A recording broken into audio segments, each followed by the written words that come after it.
Another year wasted in this basement. My father's voice echoed through my small lab at the university. Emily, you're 32. When are you going to do something meaningful with your life? I carefully placed my petri dish down, trying to maintain the sterile environment I'd spent hours preparing. My name is Dr. Emily Chen, and for the past 8 years, I've been researching a revolutionary approach to treating antibiotic-resistant bacteria.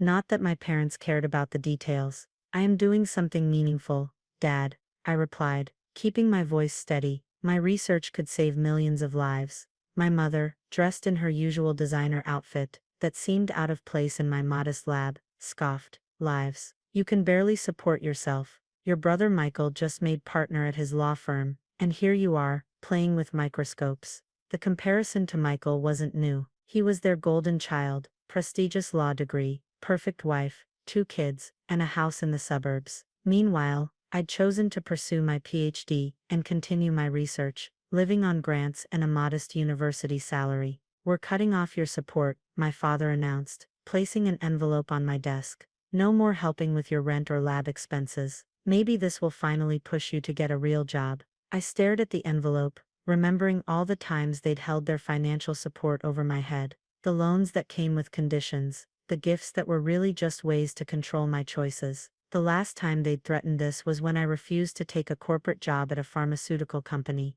I don't need your money, I said, turning back to my work. My research grant was just renewed. Research grant, my mother mimicked. Barely enough to survive on. Is this what we sent you to Stanford for? To live like a student forever? I thought about my latest breakthrough, the promising results I'd been documenting for weeks, but I knew better than to share them. They'd never understood my passion for science, had never even bothered to read any of my published papers. You could be making 6 figures in the private sector, my father continued. Instead you're here, chasing some impossible dream about fighting superbugs. Wake up, Emily. You're becoming the family embarrassment. The word embarrassment hit harder than I wanted to admit. Last month, at my cousin's wedding, they'd introduced me as still in school rather than acknowledge my doctorate or my position as a lead researcher. I think you should leave, I said quietly, my eyes fixed on the bacterial cultures I'd been studying. I have work to do. Work, my mother laughed. This isn't work, this is hiding, from real life, from real responsibilities. As they turned to leave, my father paused at the door. When this all fails, don't come crying to us. Michael's success didn't happen by accident. He listened to our advice. After they left, I sat in my lab's silence, surrounded by the equipment and research that meant everything to me and nothing to them. My phone buzzed with a text from Michael. Heard Mom and Dad visited. Maybe they're right this time, sis. My firm's always hiring. I turned my phone face down and reached for my latest research notes. The preliminary results were promising, more than promising. My approach to fighting antibiotic-resistant bacteria was showing unprecedented success rates in trials. Dr. Thompson, my mentor and the head of our department, had been ecstatic when he'd reviewed my latest data. This could be revolutionary, he'd said, his eyes bright with excitement. Keep going, Emily. Don't let anything distract you. I worked late into the night, long after the lab had emptied. My dedication wasn't about proving my parents wrong. It was about believing in something bigger than their narrow definition of success. Every petri dish, every trial, every documented result, brought me closer to a breakthrough that could change modern medicine. As I finally packed up to leave, I caught my reflection in the darkened lab window. I saw what my parents couldn't or wouldn't see, not a failed daughter hiding from real life, but a scientist on the verge of something extraordinary. My phone had 3 missed calls from my mother,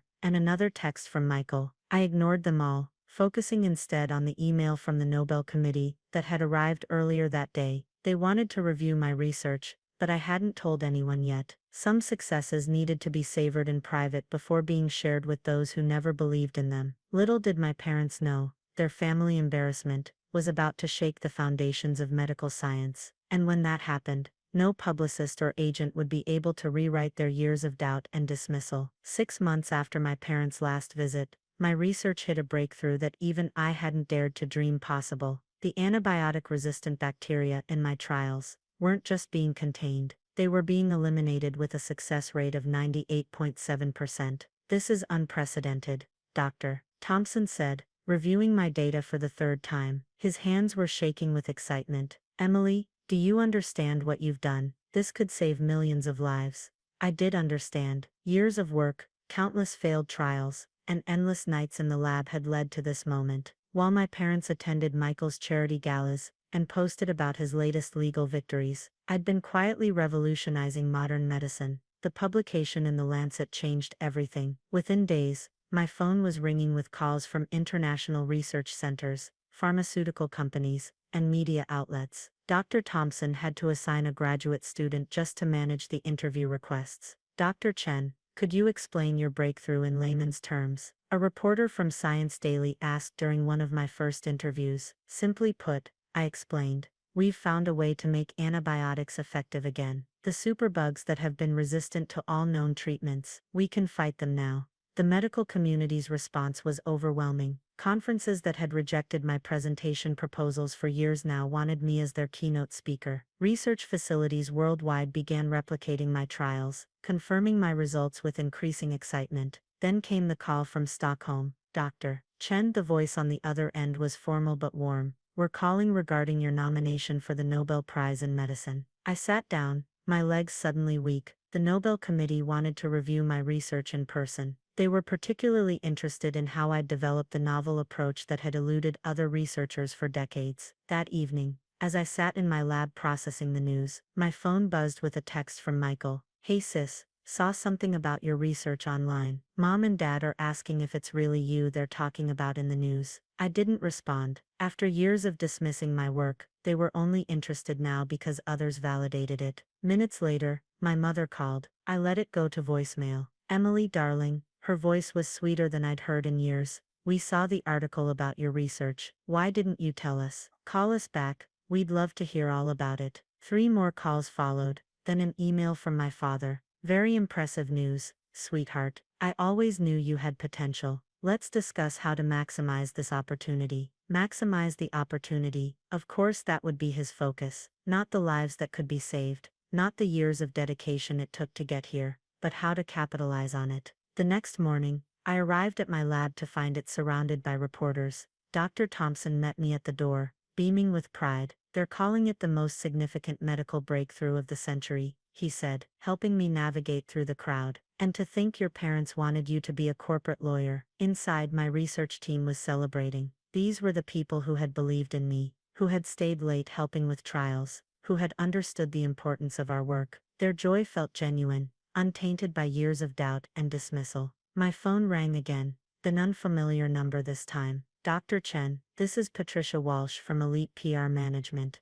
Your parents contacted us about representing you during this exciting time. They mentioned you might need help managing your public image and press appearances. I ended the call without responding. Of course they had hired a PR agent. Heaven forbid their daughter handle her own success. The messages kept coming. Emily, the country club is doing a gala next month. They'd love to honor you. Mom, sweetheart, my firm's clients are very interested in your patents. Let's discuss strategy. Dad, sis, Mom and Dad feel terrible about not supporting your research. Maybe give them a chance. Michael, each message made my blood boil. Where were they during the years of struggle? Where were their supportive words when I worked through holidays, because I couldn't afford to take breaks? Where was their interest when I published my early findings? Dr. Thompson noticed my distraction. Everything okay? My parents hired a PR agent to represent me, I said, showing him the message. They didn't even ask first. He shook his head. You know, Emily, success has a way of bringing out people's true colors. Some colors aren't worth adding to your palette.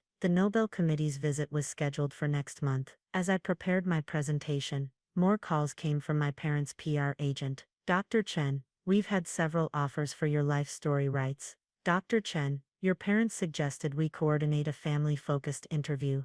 Dr. Chen, there's significant interest in your journey, particularly your family's support of your research. Family support. I almost laughed. The only support I'd received from them was their constant reminder of what they thought I should be doing instead. The final straw came when I received an email from my father's secretary, scheduling me for a family photo shoot. For the upcoming press coverage, the email explained. Your parents think it's important to present a united front. I drafted a simple response. I will not be attending any photo shoots. Please direct all future communications through the university's press office. Within an hour my father called, his voice tight with anger. Emily, you're being ridiculous. We're trying to help you manage this situation. This situation, I replied, my voice steady. You mean my life's work that you dismissed for years? The research you called a dead end? That situation. The past is the past, he said dismissively. We need to focus on the future. Your mother and I have invested a lot in you. No, I cut him off. You invested in trying to make me someone else. Someone more like Michael. Someone you could understand. But this success, this breakthrough, it happened because I didn't listen to you. I hung up before he could respond, then blocked the PR agent's number. My success didn't need their management, or their narrative. It had its own story, one of persistence, dedication, and believing in something bigger than family expectation. The next day, the New York Times ran a feature on my research. The reporter had asked about my family's role in my journey. I had simply said, my work speaks for itself. The day the Nobel Committee made their announcement, my lab erupted in celebration. My research team, the same people who had worked tirelessly beside me through years of trials and setbacks, popped champagne and hugged me with genuine joy. The Nobel Prize in Medicine has been awarded to Dr. Emily Chen for her groundbreaking work in combating antibiotic-resistant bacteria, the announcement read. Dr. Chen's revolutionary approach represents one of the most significant medical advances of the 21st century. My phone immediately exploded with notifications. Among them was an email from Elite PR Management. Dr. Chen, congratulations on this prestigious honor. Your parents have prepared a statement about their daughter's incredible achievement and their unwavering support throughout your journey. Please approve it for release to major media outlets. I deleted it without reading further. Minutes later, my father called. Emily, his voice was different now, proud, but with an undertone of desperation. This is incredible news. Your mother and I are overwhelmed with joy. We've been telling everyone how we always believed in your potential. Always believed, I repeated, my voice calm. Is that what you call cutting off my support and calling my research a dead end? Sweetheart, you're misremembering. We were just trying to challenge you, to push you to reach higher. No, Dad, I interrupted. You don't get to rewrite history now. Success doesn't erase the past. I ended the call and turned to Dr. Thompson, who had been my real mentor through all of this. Would you like to accompany me to Stockholm for the ceremony? His eyes welled up. I would be honored, Emily. The weeks leading up to the Nobel ceremony were a whirlwind. My parents made increasingly desperate attempts to insert themselves into my narrative. They gave unauthorized interviews about their brilliant daughter, and how they had sacrificed everything to support her research. Michael, ever the lawyer, tried to mediate. Come on, sis, they're trying. Can't you just let them be part of this? They had years to be part of this, Michael, I replied. They chose not to be. The morning of the ceremony in Stockholm, I received a text from my mother. We're in the audience front row. The PR team has arranged for us to do family photos after. I handed my phone to my assistant with simple instructions. No family photos, no interviews about family support, no statements about parental guidance. As I stood at the podium accepting the Nobel Prize, I looked out at the audience. I saw my parents in the front row, dressed impeccably, ready for their moment in the spotlight. But I focused instead on Dr. Thompson, beaming with genuine pride from his seat. This award, I said into the microphone, belongs to everyone who believes in the power of dedication over doubt, of persistence over pessimism, to every young scientist who's been told their dreams are too big, or their goals too ambitious. Keep going. The only validation you need is the truth you discover in your research. At the reception afterward, my parents tried to approach me, but my team ran interference, keeping them at bay. Their PR agent made one last attempt, approaching with a photographer in tow. Dr. Chen, your parents would love just one family photo for their... No, I said firmly. My success isn't their photo opportunity. It's not their story to tell. Later that night, in my hotel room, I received a final email from my father. Emily, we realize now we were wrong. We should have supported your dreams, should have believed in your vision. We're sorry. Can we try to make things right? I sat there for a long time, considering my response. Finally, I wrote, Dad, I accept your apology, but I don't need your support anymore. My work, my success, and my future stand on their own merits. Perhaps that's the greatest lesson in all of this, might. Sometimes the people who refuse to believe in you give you the strongest reason to believe in yourself. I hit send and turned to my Nobel Prize, sitting on the desk. It wasn't just a recognition of scientific achievement. It was a testament to believing in yourself when no one else would. Sometimes I realized, The greatest breakthrough isn't just in the research, it's in breaking free from those who never believed it was possible. The next morning, as I boarded my flight back to my lab, to my real family of dedicated researchers and true supporters, I felt lighter. Success hadn't just changed my life, it had shown me exactly who deserved to be part of it.